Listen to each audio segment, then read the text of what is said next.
Cars is very personal to me. I love this whole set of characters, this world, a world where the cars are the living characters. There's no humans in it. I love this.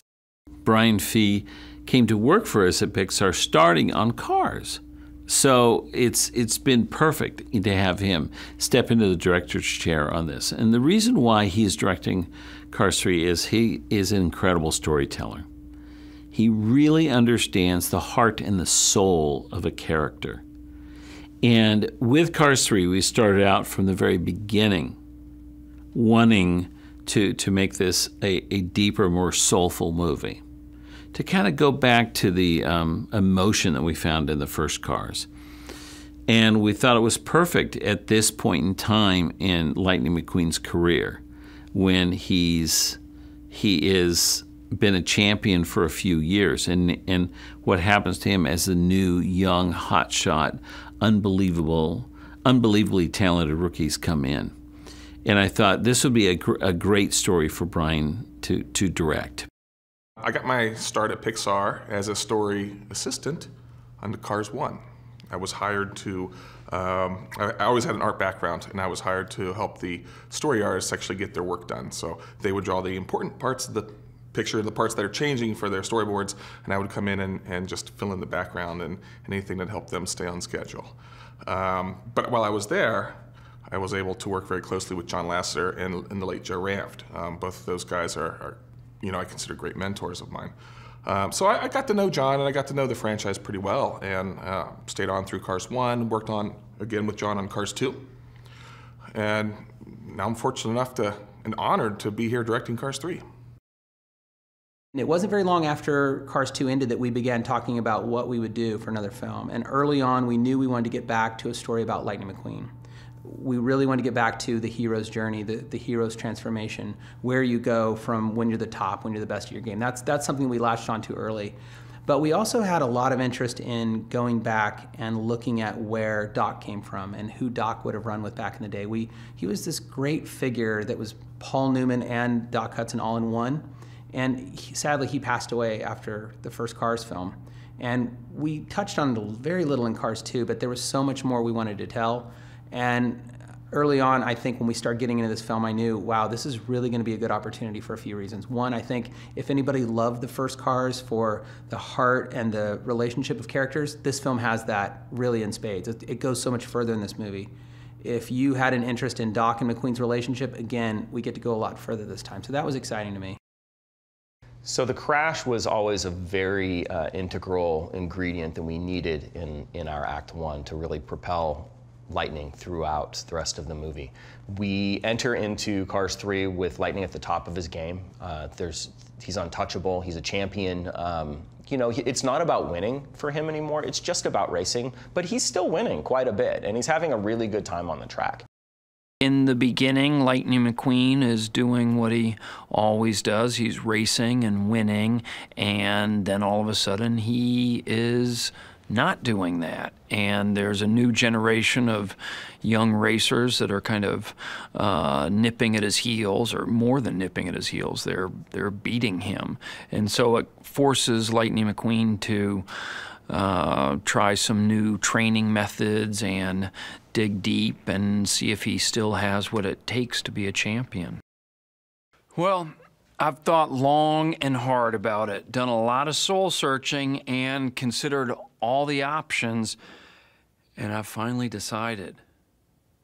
Are you kidding? Of course I want to keep racing. Are you kidding? Of course I want to keep racing. The thing is, if I'm going to be faster than Storm, I need to train like him. Look, every mile of this trip was to get me faster than Jackson Storm. Faster. I started off getting nowhere for a week on a simulator. I lose a whole day with you on Fireball Beach, and then I waste tonight in the crosshairs of Miss Fritter. I'm stuck in the same speed I was a month ago. I can't get any faster because I'm too busy taking care of my trainer. What? No! The whole idea is getting my tires dirty. Real racing. I'm not driving on that thing when I've got the sand and the whole earth. I don't need a trainer out here, Cruz. Well, life's a beach and then you drive. Well, life's a beach and then you drive. This is my last chance, Cruz. Last, final, finito. If I lose, I never get to do this again. If you were a racer, you know what I'm talking about, but you're not, so you don't. You can hear your audio as you walk off, so are we supposed to be looking for, oh, that's right, he's dead now, so that's your response. Oh boy. How was your nap, Mr. McQueen? Oh, it's kind of, refreshing, actually. What's that burnt rubber smell? Incense. Oh, hey. You've been driving on tires a long time. Have you ever stopped to get to know them? May I have my tires back so I can go on the simulator, please? Name them. Okay, lefty, righty, backy Jr. Are you satisfied? Does this make you mad? Yes, it does make me mad. Use that! Cristela really brought Cruz to life. Cristela helped create who Cruz is. Her own story is part of who Cruz is as a character in this film.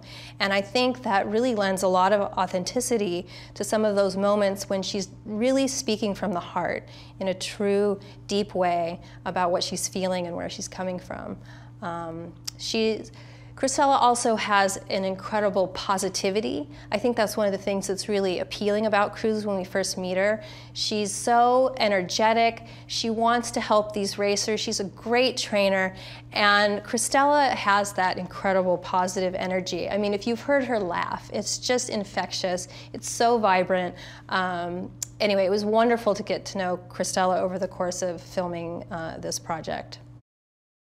I wanted to be a part of the movie because it's Pixar. And to me, Pixar is a special place where you can tell an honest story and you can have different emotions. And it's a great representation of life. And I think it's a great movie for kids and adults. Everybody learns a lesson out of everything. It doesn't matter how old you are. And for me, I'm very close to my family, and I like doing projects that my nephews and my niece can see. So when the opportunity came up, I thought, this is a no-brainer. And when they started their engines, that's when I knew I'll never be a racer.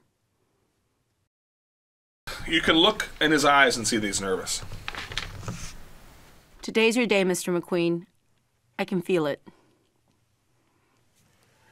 Today's your day, Mr. McQueen. I can feel it. Armie Hammer, wow, he was a hoot. That guy brings a lot of energy. You know, Armie always had this little thing where he would back off the microphone and get ready to say some lines. He might box in place for do a little dance, and he'd pop up to the microphone and just say his lines. And again, with Armie, it was very improvisational. We would cover what's on the page, and then he would tell me, "Oh, I got an idea. Can I try this? Can I try this?" And the answer is always yes. When Armie says, "Can I try this?" So he would throw out a new line, and he would say that a couple of times, and I'd throw him back a variation of that. And so we had a good time. I think the moment I met Armie, I felt like we were like good friends that have always known each other. He's a very warm guy, very intense. Very intense. I think he was the absolute perfect person for Jackson Storm, because he can put a smile on his face, put his arm around you, say words that sound like they should be a compliment, but at the same time you realize this isn't a compliment. Yeah. Come on. Let's get a picture. You know what? Get a ton of pictures, because Champ here has been a role model of mine for years now. And I mean a lot of years, right? I love this guy. Can I play it like this? Like I come up and I go, well, look at you. That is a nice costume. It's so nice to meet my #1 fan. And he says, no. Whoa! Can I do that? Oh, they're like, yeah. Oh, hey, Champ! Yeah. Like one of those things? Yeah, try it out. Like playing like I don't even see him until he says something? Yeah. Jackson Storm knows how to get under Lightning McQueen's paint, if you will. He basically goes right for the age button and just pushes it until McQueen sort of like self-implodes. And then you have to see McQueen go through his process of finding racing again, because these new young guys are really taking the fun out of the sport. I play Sterling. Sterling is, he's a smart guy. He's a charming fellow. Sterling has his finger on the pulse and his eye on the future. He's a businessman. He knows what the trends are. He knows where things are going, and he knows how to succeed. He is a success because he knows how to succeed. And he wants to bring Lightning into that success and be a part of that. Sterling recognizes that Lightning is a brand, and the brand has a lot of value.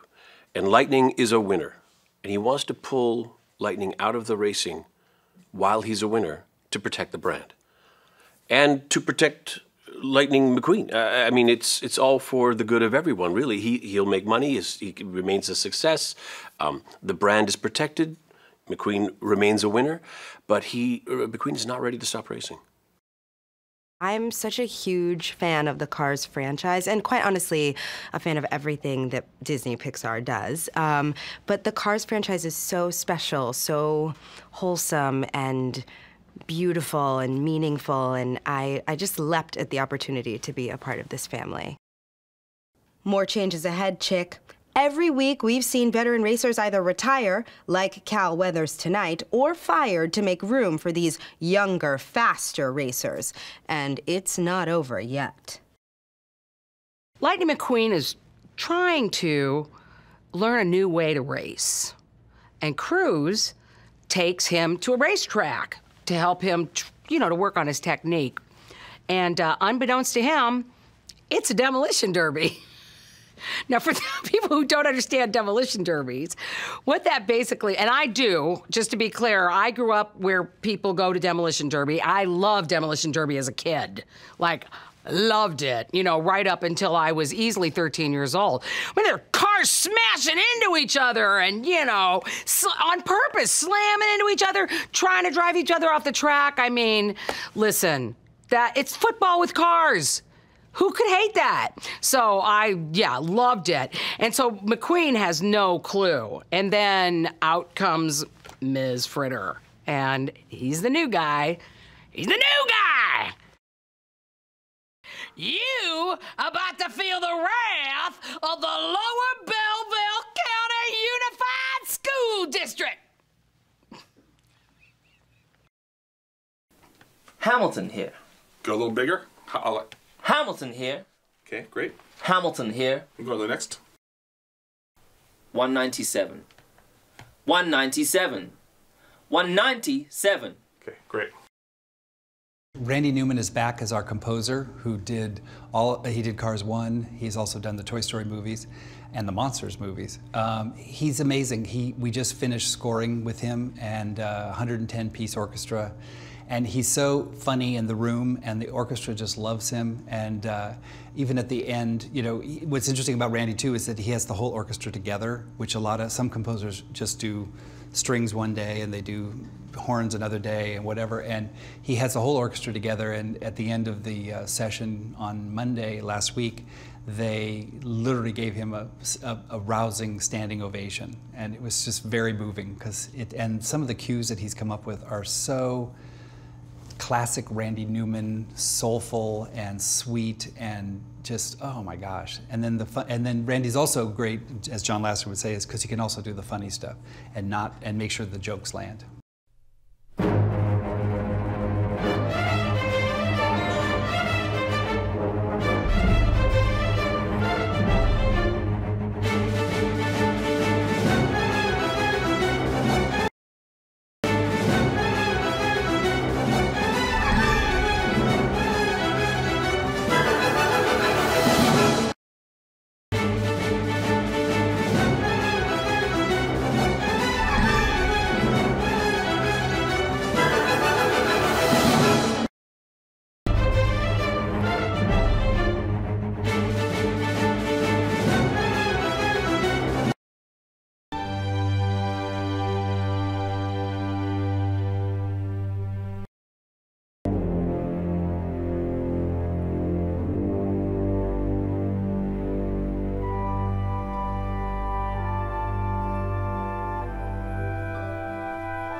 One of the great things about Cars 3 is that that it is capitalizing on the new technology we have at Pixar.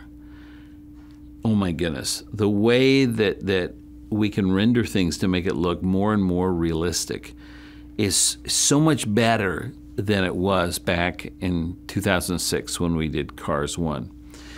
We were really pushing it back then to make the cars look as real as we can make them, because so much about what a car looks like to us is the reflection of the paint and refraction of the light through the windows and the reflection of the world on the chrome and all that stuff. And we're so used to it, when it's not right, it doesn't, the cars don't look like real cars then. Now we can do that stuff so unbelievably realistic. And I said, let's lean into that. Well, the simulators actually based on some of our research when we went to Hendrix Motorsports, and we saw a car on a platform jiggling and moving, and the wheels were going, and basically speeding.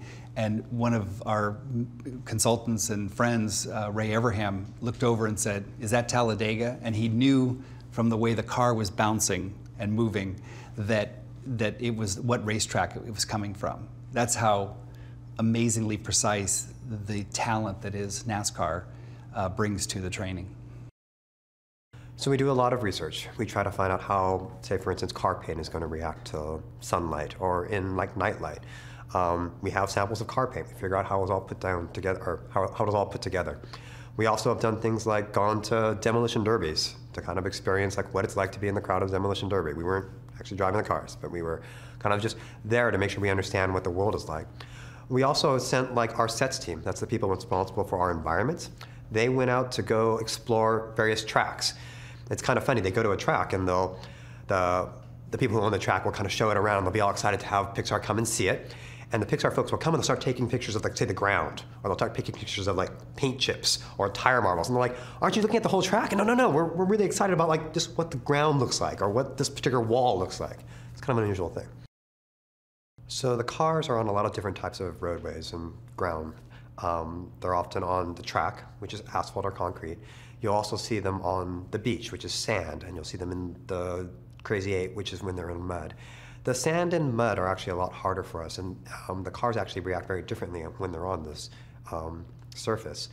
I know for sand, you have to watch out for traction. You have to make sure you're gripping well. So I know the animation changes, but we also have problems on the technical side because we have to deal with how the sand is going to be kicked up and make rooster tails behind them, and how it leaves trails behind them suddenly when kind of on the track, you don't have to worry about it quite as much. Mud is sort of very similar for us too. You have to worry about history as the characters have already gone through the mud. It's pushed the mud to the sides, and now you have to remember that in the following shots, this mud is still to the sides. It also kicks up in a certain way that we have to model appropriately. It's important for an animator to know what's important to the story, to know what the emotional stakes are in any shot, in any moment, because really the animators, we're the visual actors up there on the screen. We're like every other actor in a movie. We need to know, why is this character doing this thing? What are they trying to say? Where are they trying to move to emotionally when they start the scene and end the scene?